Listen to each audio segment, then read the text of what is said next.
हाँ जी, good morning students. Now today's topic is deduction under section 80 income tax act 1961। ये एक बहुत इम्पॉर्टेंट कंसेप्ट है बिकॉज जब हम असेसमेंट करते हैं तो ये काफ़ी हेल्पफुल है। हमें डिडक्शन मिलती है, हम कई तरह की डिडक्शन जो है वो ले सकते हैं under section 80। First is a 80C।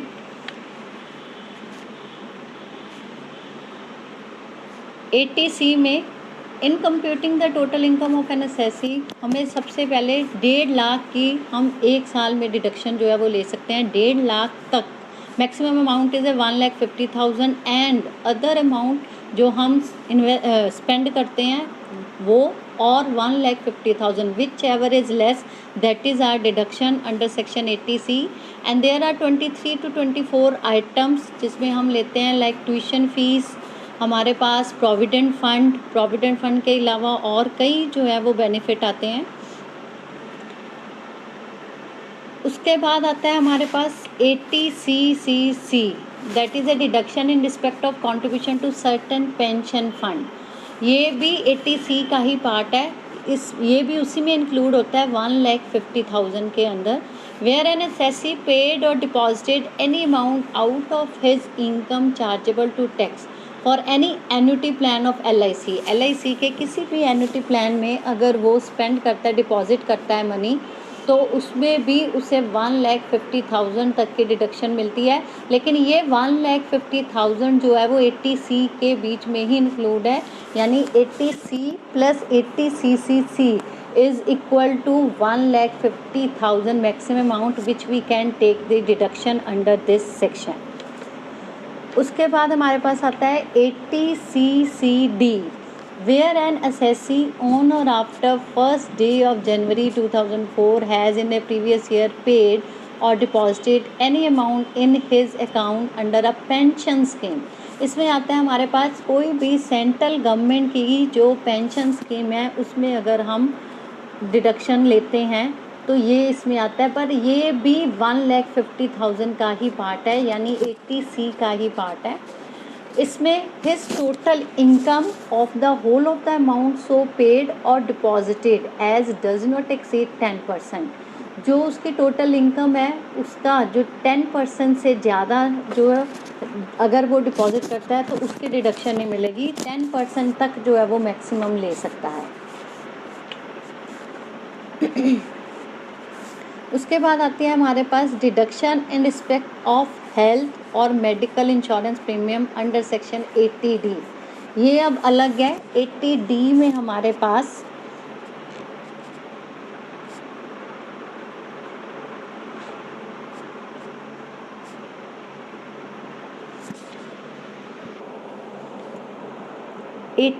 में हमारे पास आती है एक इंडिविजुअल जो है वो मेडिकल इंश्योरेंस प्रीमियम जो है वो ले सकता है।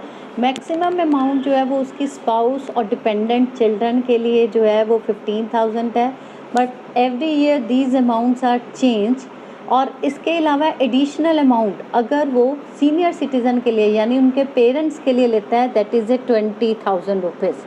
पेरेंट्स के लिए भी जो उसके ऊपर डिपेंडेंट है वो इंश्योरेंस प्रीमियम ले सकते हैं and he or she can take the benefit under section 80D and these amounts are changed because every year these are changes। इसके अलावा इसमें 5,000 रुपीज़ तक की प्रिवेंटिव चेकअप का जो है वो क्लेम कर सकता है।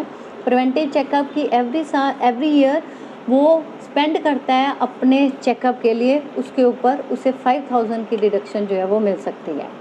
नेक्स्ट है 80DD that is treatment of a dependent who is a disabled। if some person is disabled and that person is dependable on assessee then he or she can claim under section 80DD।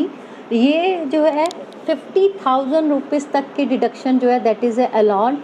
and if there is a severe disability mean more than 80% disability then he or she can claim 1 lakh rupees up to 1 lakh rupees and there must be a certificate from the surgeon from hospitals जो ये certificate बना के देंगे कि disability कितनी percentage है। अगर 80% से ज़्यादा है then he or she can claim up to rupees 1 lakh।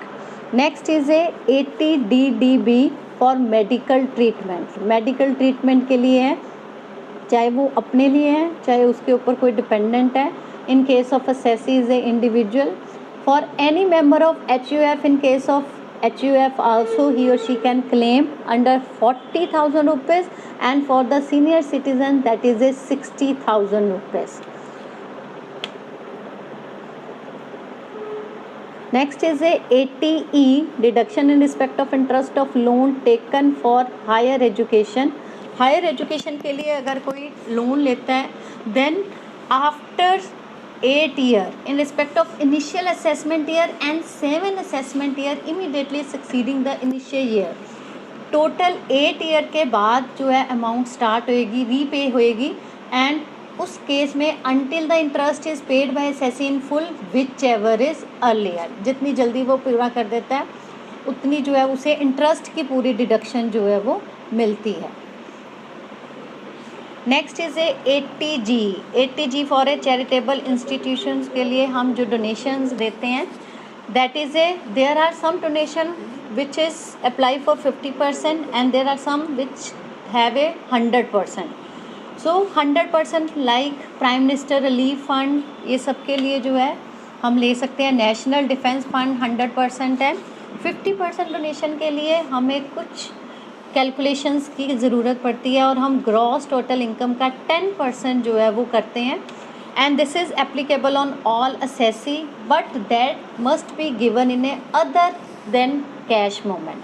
Cash के अलावा किसी भी चीज़ में पेमेंट होनी चाहिए, check, draft etcetera.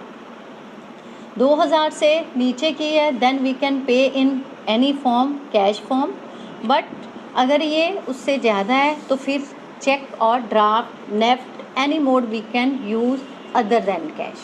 Next is a 80GG. 80GG for the respect of rent paid.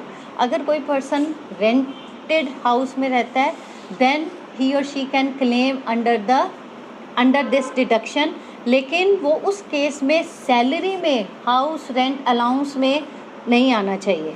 then he or she can take the claim under 80GG. वो assessee जो है एक ही जगह पर जो है वो डिडक्शन ले सकता है, चाहे वो सैलरी में ले ले चाहे वो यहाँ पे ले ले। यहाँ पर भी क्या है, 10% of his total income towards payment of rent और expenditure does not exceed 2000 rupees per month, 2000 से ऊपर नहीं होना चाहिए, और 25% of total income whichever is less, इन तीनों में से जो कम है उसकी हमें जो है वो डिडक्शन मिलेगी। These are the deduction under section 80. Thank you.